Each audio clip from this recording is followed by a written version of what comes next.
Today I would just like to add a little more to what your knowledge is on breastfeeding, and the intent is to motivate you to continue to breastfeed and also to inspire you to motivate your friends, colleagues, relatives and others to breastfeed as well. As long as possible, continue this knowledge transfer, because this has been possible and you are here only because somebody else has done it, and we are all in this journey together. You just heard me say that for 6 months anything other than breast milk is not advisable.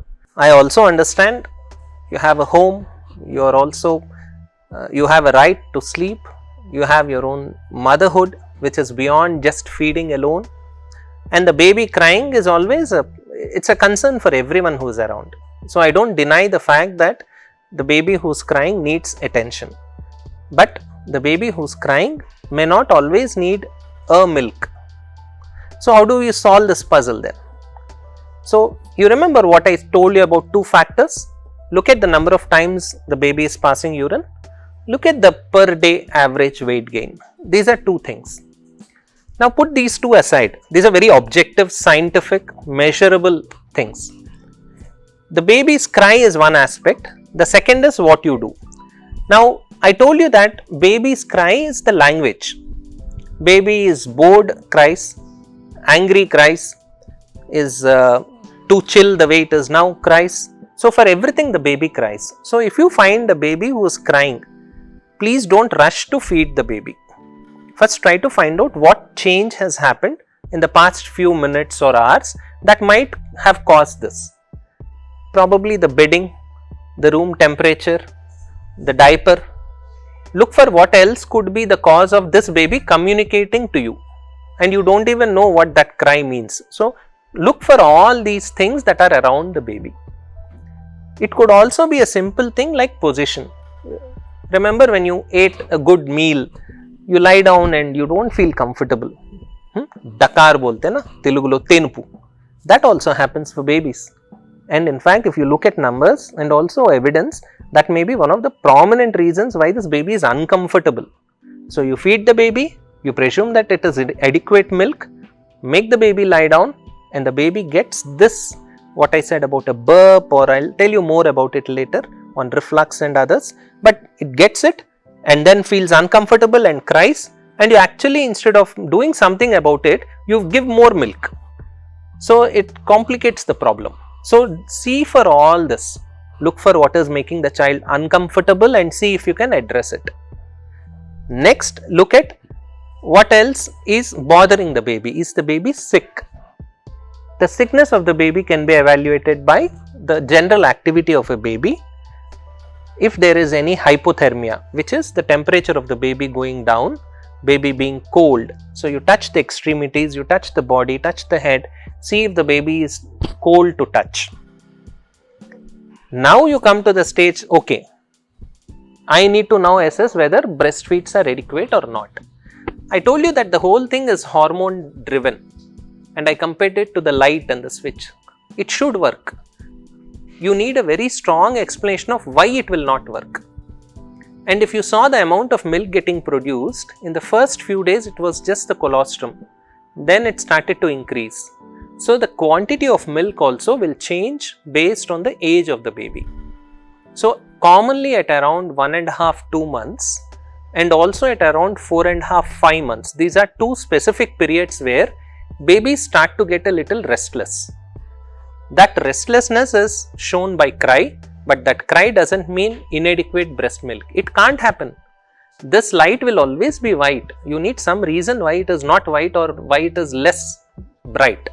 Same way, you have an innate mechanism in your body to produce a certain hormone of a certain quantity, and that hormone of that quantity will stimulate X number of glands in the mammary gland and will cause production and ejection of breast milk. This is science. There is no way it can't happen.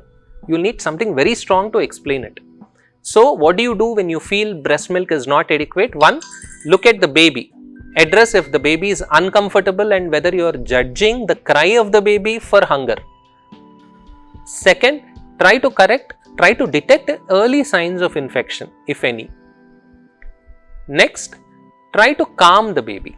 Often the best way in which you can calm the baby, a crying baby, is by movement. I told you there are two movements, that around 1.5 months and 4.5 months. So you carry the baby and move around the house. Most of the time babies will calm down with movement. When you move, I am not talking of holding the baby and moving the baby. I am talking of you holding the baby, you going all around the house. Go down to first floor, go down to the corridors, go down if you are a gated community, go down and walk. Many a time babies will calm down and slowly go to sleep. And this will often result in you stopping your formula feeds or resorting to top feeds. So please start, those mothers who have small newborns who might be facing this issue, please start looking for these before you start top feeds. And as I said, you need a very strong justification to give anything other than mother's milk, because the whole thing is hormone driven with lot of science behind it, and it is like it's like mathematics also. 2 plus 2 has to be 4. You need some explanation why it is not. I would strongly suggest never start it. The bottle is equivalent, our professor used to say, bottle is equivalent to the first cigarette. So don't start it even the first time. Don't start it. Do all this. But I am not just saying don't start it and bear with the crying child. Even before all this advice, I told you what to do with the crying child. Do all that and stop the top feed. I am asked, what if you already started? Ideally should not, but let's say you had to, before you came to Ankura, now that you have come, now you don't start it. Now I am asking you to not give it any further. First of all, reason. Reason is that there is no product in the market which can come as close to mother's milk in composition, texture and also the benefits. It's impossible to do. Imagine the baby getting different feeds. What happens is the gut bacteria which is growing in the gut also changes with the type of feed that you give. In a way, if I can put it very crudely, you are confusing the gut of the baby. You're giving something once in the morning, something else in the afternoon, something else at night. This is going to be very tough for the gut to adapt and adjust. So the gut microbes, the type of microbes that grow inside to adapt to what you are giving, it gets very haywire and very difficult to manage. So as time goes on, the baby might feel hunger is gone, baby settles down, but later on there is a lot of damage. If you would like to wean the baby off the bottle, please do it at the earliest. Later on, they develop a condition called nipple confusion.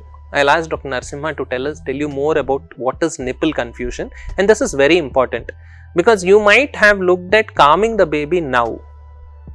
Eventually, it may so happen that the baby will completely shift to the bottle, leaving off the breast, or worse, will get so confused that nothing, will have difficulty in feeding on the breast and feeding on the nipple.